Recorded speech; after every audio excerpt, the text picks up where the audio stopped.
mọi người, hôm nay chúng ta sẽ cùng nhau móc một con capybara đội mũ dâu tây đáng yêu như thế này nhá. Về cái phần thân, phần mũ và phần túi này thì mình đã làm video rất là chi tiết ở các phần trước rồi. Video thì mình có ghi ở phần mô tả, các bạn quay lại đó xem lại nhé. Tiếp theo chúng ta sẽ móc phần lá của dâu tây. Các bạn sử dụng len màu xanh. Tạo cho mình một vòng tròn ma thuật 5 mũi đơn.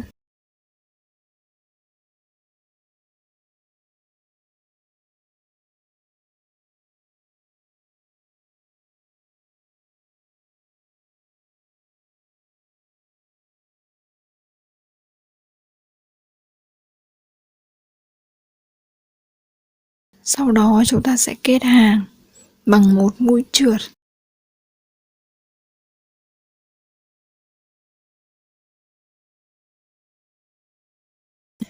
Tiếp tục lên 3 mũi xích.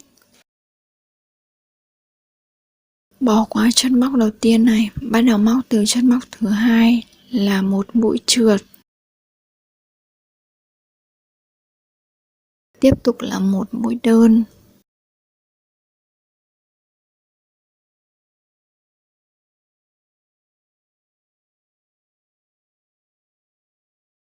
Sau đó chúng ta sẽ bỏ qua một chân móc, bắt đầu móc vào chân móc kế tiếp một mũi trượt.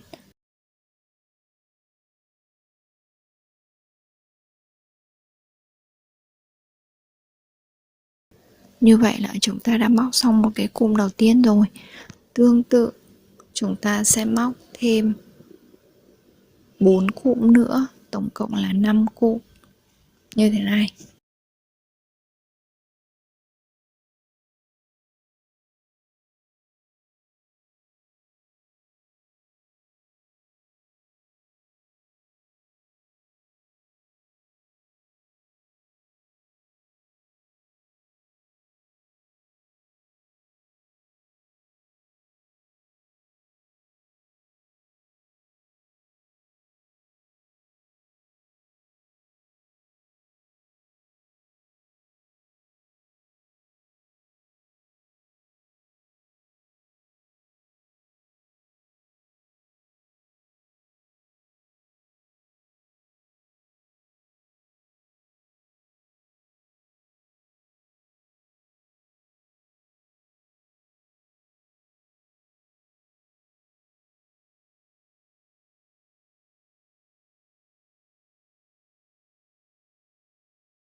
Cuối cùng chúng ta sẽ cắt len.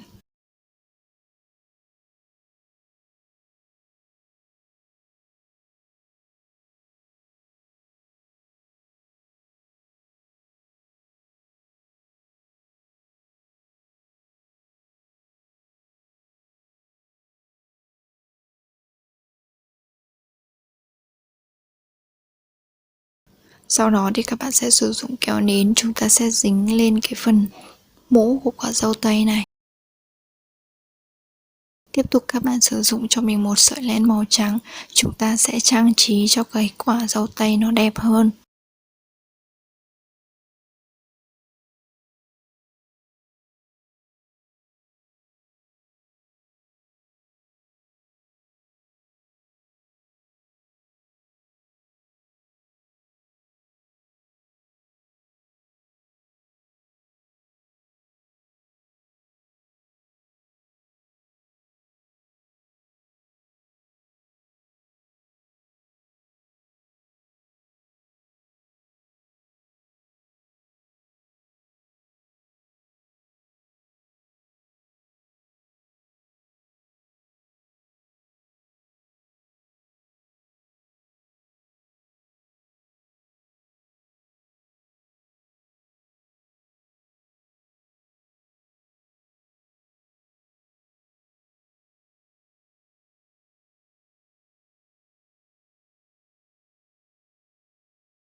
Như vậy là chúng ta đã móc xong một cái con capybara đội mũ quả sấu tây đáng yêu như thế này rồi.